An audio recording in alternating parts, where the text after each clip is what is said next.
Puisse nous accompagner pendant ces moments. Au nom puissant et glorieux de notre Adonai Yehoshua HaMashiach, j'ai ainsi prié. Amen. Amen. Je vous salue au nom précieux de notre Adonai Yehoshua HaMashiach. Je salue nos bien-aimés qui nous suivent sur Internet. Que le Seigneur vous garde et qui vous bénisse abondamment. L'identité des rachetés. L'identité des rachetés. Dites-moi si le son est bon, vous qui nous suivez en direct. L'identité des rachetés. 1 Pierre chapitre 1, à partir du verset 15e jusqu'au 16e verset. 1 Pierre 1, 15 à 16. Il est écrit, mais puisque c'est lui qui vous a appelé est saint, écoutez bien, est saint, vous aussi soyez saints dans toute votre conduite, selon qu'il est écrit, vous serez saints, car je suis saint. Reprenez vos places. L'identité des rachetés. Bien-aimés dans le Seigneur, l'apôtre Pierre, il dit, puisque c'est lui qui vous a appelé est saint, vous aussi soyez saints dans toute votre conduite. Premièrement, nous allons voir ce que les rachetés sont devenus, car j'enseigne trop ici sur les rachats. Mashiach nous a rachetés de la même manière de vivre. Il nous a rachetés de la malédiction de la loi. Notez ceci, les rachetés sont régénérés par la parole. Quand on dit régénérés, c'est-à-dire nés de nouveau. La première chose, les rachetés sont régénérés par la parole, c'est-à-dire nés de nouveau.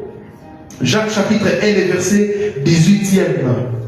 Jacques 1, 18, il est écrit, il Il nous a engendrés selon sa volonté par la parole de vérité, afin que nous soyons en quelque sorte les prémices de ses créatures. Les rachetés sont régénérés, nés de nouveau par la parole. Il nous a engendrés selon sa volonté, dit Jacques 1,18, par la parole de vérité, afin que nous soyons en quelque sorte les prémices de ses créatures. 1 Pierre chapitre 1, le verset 23e. 1 Pierre 1, 23 insiste encore. Puisque vous avez été régénérés, non par une sémence corruptible, mais par une sémence incorruptible, par la parole vivante et permanente d'Élohim. Waouh, ça j'aime. Ça j'adore. Et Pierre 1, 23, je le répète, puisque vous avez été régénérés, c'est-à-dire rien de nouveau, non pas une sémence corruptible. Donc ce n'est pas une sémence corruptible, mais par une sémence incorruptible. À d'autres termes, le diable ne peut pas corrompre votre salut. Le diable ne peut pas corrompre votre salut. Pourquoi? Vous avez, puisque vous avez été régénérés, non par une sémence corruptible, mais par une sémence incorruptible. J'aimerais dire aux gens que nous sommes même plus que Adam, plus que les premiers Adam. Pourquoi? Nous avons la sémence incorruptible. Nous, le Seigneur nous a élis avant la fondation du monde. Les serpents anciens ne peuvent plus nous faire chuter. Les serpents anciens ne peuvent plus nous voler notre autorité. Amen. Les rachetés sont régénérés par la parole. 2. Nourris par la parole. Nourris par la parole. Rappelez-vous, Yoshua, après avoir passé 40 jours et 40 nuits en train de jeûner, dans Matthieu chapitre 4, 4, il dit ici, il répond au diable. Yoshua répondit, il est écrit, l'homme ne vivra pas seulement, l'homme ne vivra pas de pain seulement, mais de toute parole qui sort de la bouche d'Élohim. Vous entendez ça? Quand vous êtes chrétien, manger c'est bien, oui, mais ne mangez pas seulement la nourriture physique, ne mangez pas seulement la nourriture physique que vous voyez ou la nourriture du corps, mangez aussi la nourriture spirituelle. La nourriture spirituelle, c'est la parole du Seigneur. Un régénéré, un racheté, lis la parole, médite la parole et étudie la parole. J'ai dit lis la parole parce que tout commence par la lecture. Alléluia. Mais il ne faut pas se limiter par la lecture. Lis la parole, la première chose, lire la parole. Deuxième chose, méditer la parole. Méditer, c'est-à-dire faire quoi? Prendre ces versets ou ce chapitre que tu as lu, tu commences maintenant à te poser des questions. Après avoir médité la parole, il faut étudier la parole. Étudier la parole, là tu commences à prendre des sujets bibliques, les sujets qui concernent les saluts, et tu fais une étude approfondie. Bien aimé, nourrissez-vous par la parole du Seigneur. Nourrissez-vous par la parole du Seigneur. Cherchez la parole du Seigneur. Avalez la parole du Seigneur. Étudiez la parole du Seigneur. Car au temps de la fin, si vous ne lisez pas la parole, si vous ne méditez pas la parole, si vous n'étudiez pas la parole, les faux prophètes, les faux pasteurs, les faux docteurs, les faux évangélistes qui sont là pour altérer la parole du Seigneur, bien aimés, ils vont vous tromper. L'antidote contre les fausses doctrines, c'est la méditation de la parole du Seigneur.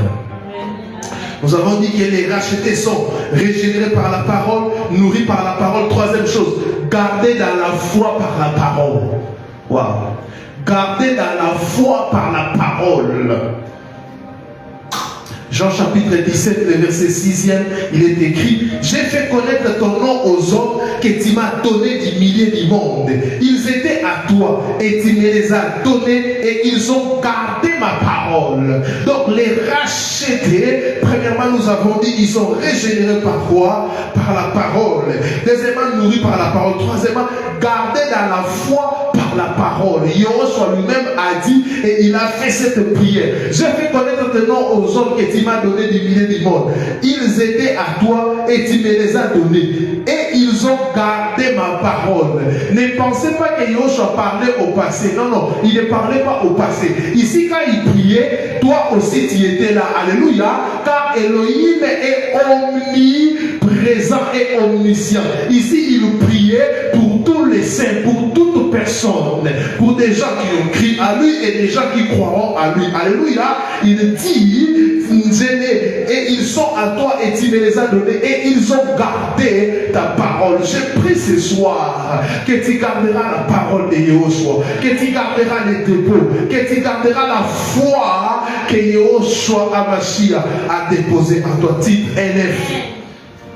Titre 9, la Bible dit ceci: attaché à la vraie parole telle qu'elle a été enseignée, afin d'être capable d'exhorter selon la sainte doctrine et de réfuter les contradicteurs. Wow! Écoutez-moi bien. Attaché à la vraie parole. Un enfant d'Elohim est racheté, doit être attaché à la vraie parole. Pourquoi la Bible insiste, il dit la vraie parole? Parce qu'il y a aussi des fausses doctrines. Il y a aussi des fausses doctrines. C'est pour cela que la Bible dit attaché à la vraie parole telle qu'elle a été enseignée. Vous voyez l'insistance? Vous voyez l'insistance? Quand je dis que nous sommes dans un système doctrinal répétitif, la Bible aussi insiste sur ça. Attaché à la vraie parole telle qu'elle a été enseignée.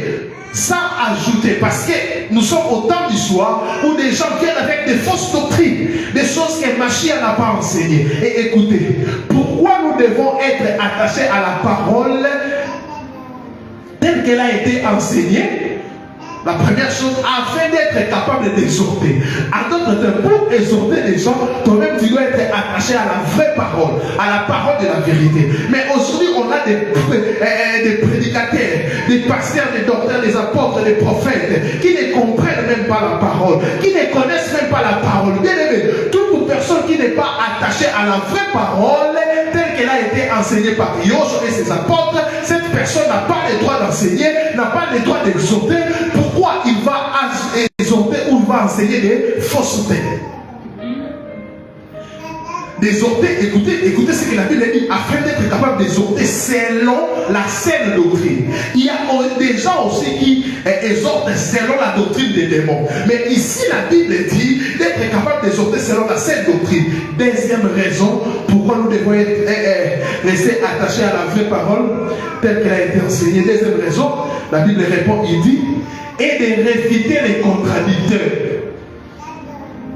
Parce qu'à cette époque, quand l'église était en train de croître, il y avait aussi la croissance de la philosophie. Et les gens venaient avec leur philosophie. Des contradicteurs, des gens qui veulent à tout prix contredire, des gens qui veulent à tout prix chercher des nouvelles révélations. Oh, tout ce que Satan utilise, ça vient de Dieu. Ça écrit où? C'est écrit où plutôt? C'est écrit où? C'est écrit où? C'est écrit où? Satan a innové, Satan a créé beaucoup de choses. Les mensonges, ça ne vient pas d'Elohim. La séduction, ça ne vient pas d'Elohim. Les gens veulent toujours amener des contradictions. Oh, tel nom des anges, tel. Maintenant, pour réfuter des contradicteurs, vous devez être attaché à la parole de la vérité telle qu'elle a été enseignée. Ça, j'aime cette précision. J'aime cette précision. Donc, on n'est pas serviteur d'Elohim, on n'est pas prédicateur. Et quand on est plutôt prédicateur ou enseignant de la parole, on ne vient pas avec son message. Aujourd'hui, tout le monde est en train de dire non, moi j'ai mon message. Arrêtez de critiquer. Ça, c'est son message. Non, on n'a pas de message à prêcher. Nous sommes là que pour répéter ce que le maître a dit et ses apôtres ont dit. C'est ça la mission. Amen. C'est ça. On ne peut pas te confier une mission sans message. Elohim n'est pas fou. Elohim savait que s'il laissait, écoutez, si Elohim laissait seulement cette brèche en disant que chacun puisse amener son message, d'ailleurs il a donné un message, c'est clair, mais les gens sont en train d'amener leur message. Et s'il avait dit non, que chacun amène son message, et plusieurs disent que non, la Bible ne dit pas tout. Tout n'est pas écrit dans la Bible. Écoutez bien. Bien aimé, cette brèche, elle est dangereuse. Quand quelqu'un dit seulement tout n'est pas dans la Bible, c'est qu'il veut créer ou te présenter une nouvelle doctrine qu'il n'a pas trouvée dans la Bible. Bien aimé, la Bible c'est la source, c'est le fondement. Alléluia. Nous avons dit quoi? Les rachetés sont premièrement quoi? Régénérés par la parole, nourris par la parole, gardés dans la foi par la parole. Quatrièmement maintenant, sanctifiés par la parole. Sanctifiés par la parole. Jean 17, 17, il est écrit, écoutez cette prière. Les seigneurs, quand vous lisez les livres des gens ou l'évangile des gens, vous allez comprendre que le Seigneur tient beaucoup à notre salut. Jean 17, le verset 17e. Sanctifie-les par ta vérité, ta parole est la vérité. Sanctifie-les par quoi? Par ta vérité. Bien aimé, la vérité libère, la vérité sanctifie, la vérité libère, la vérité sanctifie. J'aimerais anticiper en vous disant que l'identité des rachetés, c'est la sanctification. La vérité sanctifie, la vérité libère. Ta parole est vérité. La parole du Seigneur est vérité. La parole du diable est mensonge. Même si le diable utilise la Bible, il utilise pour mentir. C'est pour cela, ne vous étonnez pas en écoutant tel prophète, tel pasteur prêcher et il est en train de lire la Bible. Non, ils sont en train d'utiliser la Bible comme un prétexte pour, n'est-ce pas, véhiculer leur doctrine. Écoutez, Éphésiens chapitre 5, 25 à 27. Ça j'aime encore. Éphésiens chapitre 5, 25 à 27. Écoutez ce que la Bible dit. Marie, aimez vos femmes comme Christ a aimé l'Église et s'est livré lui-même pour elle. Écoutez, pourquoi il s'est livré pour elle? Afin de la sanctifier par la parole. Donc c'est la parole qui sanctifie. Et la parole, ce n'est rien d'autre que Yehoshua HaMashiach. Après l'avoir purifié par les baptêmes d'eau, afin de faire paraître devant lui cette église glorieuse, alléluia, sans tache, ni ride, ni rien de semblable, mais sainte et irrépréhensible.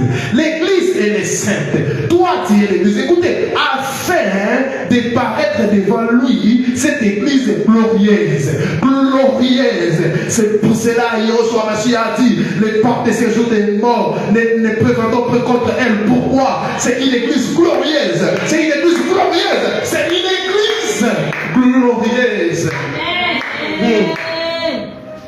Écoutez ce que la Bible dit. Glorieuse, sans tache, ni ride, ni rien de semblable, mais sainte et irrépréhensible. Oh, gloire au Seigneur. Bien aimé, ces textes pris en échangeant nous démontrent la suffisance de la vraie parole de la marche de l'Église, dès sa naissance jusqu'à l'achèvement des temps. Vous ne pouvez pas comprendre pourquoi nous insistons tant sur les retours à la vraie parole dans tous les secteurs de l'Église si vous ne comprenez pas au préalable combien toute la vie du royaume y est attachée. Écoutez, la qualité de votre appréhension de la parole détermine la pratique, la viabilité et l'authenticité de votre foi. Et l'œuvre d'Élohim ne marche pas avec les bonnes intentions, mais avec la fidélité au modèle récit, comme nous venons de le dire. En lisant ou en écoutant cette introduction, nous comprenons que l'identité des rachetés, c'est la sainteté. La sainteté. Je suis saint. Alléluia. Tu es saint. Je suis saint et tu es saint. Bien aimé, quand on dit je suis saint, c'est une phrase normale que beaucoup de chrétiens refusent de prononcer. Pourquoi? Pourquoi? Nous allons voir cela. Hébreux chapitre 10, verset 14e. Il est écrit, car par une seule offrande, il a amené à la perfection pour toujours ceux qui sont sanctifiés. Wow. Vous comprenez que la seule offrande ici désigne les sacrifices de Yehoshua HaMashiach à la croix de Golgotha. Et quel fit les résultats de son sacrifice? C'est de nous amener, nous qui avons cru en lui, à la perfection pour toujours. Voilà. La sanctification marche toujours avec la perfection. Quand on dit il nous a amenés à la perfection pour toujours, il est bien pour toujours. À d'autres termes, personne ne peut vous enlever cette sanctification. Nous ne sommes pas potentiellement parfaits. Écoutez, ou en route vers la perfection. Non. Aïe, aïe, aïe, aïe, aïe. Là, les religieux vont me tuer. Je le répète, nous ne sommes pas potentiellement parfaits ou en route vers la perfection. Non. Nous le sommes maintenant. Car il a amené. Ce n'est pas à faire, c'est déjà fait. Le verbe est au passé. Ah. Et non seulement nous sommes déjà parfaits, mais nous le sommes pour toujours. Gloire à Elohim. Voilà une vérité que chaque chrétien doit intégrer au plus profond de son cœur. Si tu n'intègres pas cette vérité, tu verras que tu vivras quoi? Dans le péché. Pourquoi? Pourquoi tu vas dans le péché? Quand déjà tu mets dans ta tête, je ne suis pas parfait, je suis passé, c'est pour cela que les gens qui prononcent beaucoup cette phrase, ils sont des alcooliques, ils sont des épidémiques, ils vivent continuellement dans le péché parce que dans leur cerveau, on les dit chaque jour, vous n'êtes pas saint, vous n'êtes pas parfait, vous n'êtes pas saint, vous n'êtes pas saint. Pourquoi? Comme je l'ai dit, une phrase normale que beaucoup de chrétiens refusent de prononcer. Mais pourquoi? La première chose, un problème d'enseignement. Problème d'enseignement. Problème d'enseignement. Un problème d'enseignement. On nous enseigne souvent que nul n'est saint, tous ont péché et sont privés de la gloire d'Élohim. Qu'on oublie de nous dire, vous êtes saints, car moi l'Éternel, je suis saint. On oublie de nous dire que c'est lui qui est né de Dieu ne pêche pas.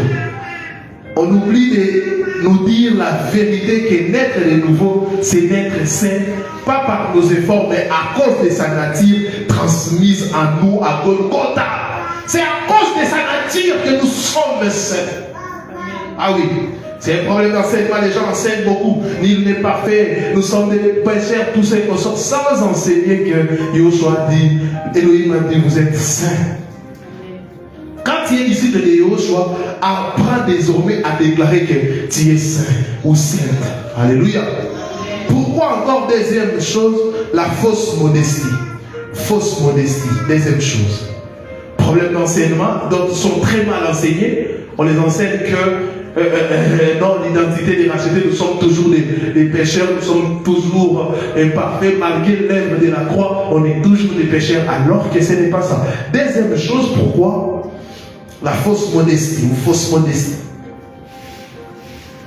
On préfère dire je suis un pécheur sauvé par grâce, ça fait plus humble, plus religieux. On croit que dire je suis saint est une prétention. Non, pas du tout. C'est devant Elohim que nous reconnaissons notre état de pécheur. Car devant lui, nous devons, comme le 24 veillard, jeter nos couronnes devant sa sainteté. Jetez plutôt nos couronnes devant sa sainteté. Alléluia. Mais quand nous apparaissons devant le monde, nous devons revêtir notre gloire des fils d'Elohim. Nous devons dire au monde que nous sommes saints. Voilà pourquoi Paul n'a jamais salué les pécheurs ni l'Église, mais il saluait les saints. Vous entendez ça? Il disait aux saints, il criait lettre et s'adressait aux saints. Et c'était des personnes vivantes. Vous voyez ça? Une fausse modestie. Disant que non, je suis pécheur, Non, nous sommes des pécheurs. Une fausse modestie. Alors que Yoshua dévoisait. Mais les 24 veillants, comme ils sont en train de faire, comme Esaïe aussi avait fait, bien nous sommes saints devant le monde parce que devant Elohim, quand vous voyez la gloire d'Elohim, la sainteté d'Elohim dépasse toujours notre sainteté.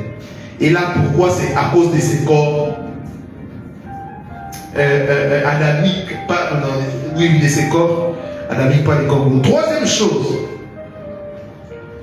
conscience flétrie.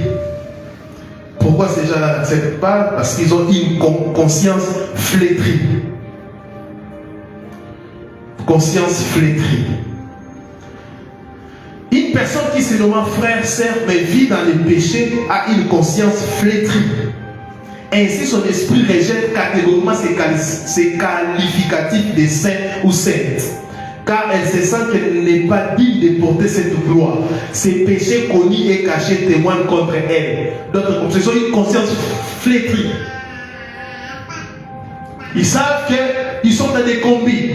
Ils savent qu'ils vivent dans la masturbation. Ils savent eux-mêmes, ils connaissent leurs péchés cachés et connus. Et sur base de cette conscience flétrie, ils réfutent la doctrine selon laquelle nous sommes saints. Vous voyez, à cause d'une vie pas conforme à la parole de Dieu, tu sens que tu ne peux pas être appelé saint ou saint, car ta vie n'a rien de consacré à Elohim. Écoutez, un vrai disciple de Yahushua qui est bien enseigné, qui est humble, avec une conscience purifiée, accepte et confesse qu'il est saint. Je le répète, un vrai disciple de Yahushua Hamashiach qui est bien enseigné, qui est humble, avec une conscience purifiée, accepte et confesse qu'il est saint. On n'est pas saint par nos propres efforts, on est saint parce que nous avons cru à ce que Mashiach a fait à la croix de Golgotha. On est saint parce qu'on a cru à un homme. C'est cet homme-là qui nous a sanctifiés. Que cet homme-là, et c'est cet homme-là qui a crucifié la nature adamique pour nous donner la nature maintenant spirituelle. La nature plutôt spirituelle. C'est pour cela qu'il disait à Nicodème, il faut naître. Il faut naître une deuxième fois, parce que la première naissance nous donne la nature adamique. La deuxième naissance nous donne le pouvoir de devenir enfant d'Elohim. Alléluia. En naissant à Mashiach, la première naissance n'existe plus spirituellement, parce que nous n'avons plus le sang d'un homme, mais on a le sang d'Elohim qui a coulé à Golgotha il y a de cela 2000 ans. Croyez à ces choses. Croyez à ces choses. C'est pour cela l'apôtre Paul a dit, la prédication de la croix, c'est la folie pour les gens qui périssent. C'est une folie. C'est une folie. Pour comprendre ça, vous devez être un appelé. Et il nous a élis avant la fondation du monde. Vrai? Pourquoi les salis, ce n'est pas l'effort des hommes? Tu n'étais pas là. Avant la fondation du monde, les plans rédempteurs de Yahweh, ces plans étaient déjà conçus bien avant. La seule chose que nous devons faire, c'est croire. La seule chose que nous devons faire, c'est croire. Toi qui me suis, seront effacés au nom de Yahushua. Tes péchés seront effacés. Tu es là, tu me suis, tu n'as pas encore cru au Seigneur Yahushua, ou tu es dans un endroit où tu es très mal enseigné, mais ce soir tu as écouté cet enseignement. Je te demande une seule chose, crois. Tu dois croire. Quand tu crois à Yahushua Mashiach, non seulement il te pardonne, mais il efface tes péchés. Amen. Compteur à zéro, tu deviens saint. Tu seras incapable de pratiquer ou de vivre dans les péchés. Tu deviendras saint et tu vas craindre Elohim. Au-delà de cette sanctification spirituelle, parce qu'il nous a sauvés sur cette terre, quand il reviendra, ça sera la délivrance. Pourquoi j'ai dit la délivrance? Nous n'aurons plus ces corps adamiques, nous aurons plus ces corps, mais on aura un corps glorieux. On aura un corps glorieux. On va vivre avec lui. On va vivre avec lui. Écoutez, pourquoi il va nous enlever? Parce que nous sommes saints. Amen. Qui peut de lui-même monter au ciel sans subir la loi de la pesanteur? Mais parce que nous sommes saints, parce qu'il nous a sanctifiés, nous ne pouvons plus subir cette loi. Nous allons monter. Quand la trompette sonnera, ô Église, nous serons en train de monter dans les airs. Même les morts en Christ vont ressusciter. La mort n'a plus de pouvoir sur un enfant d'Elohim. La mort n'aura plus de pouvoir. Même si tu as été enterré il y a un siècle. Mais sache que si garde bien ton identité. Garde bien ton identité. Crois, crois que tu es saint et le Seigneur t'aidera dans ta marche. Que Elohim vous touche et qu'il vous bénisse abondamment. Acclamons le Seigneur. Acclamons Yoshua. Lève-nous debout pour prier.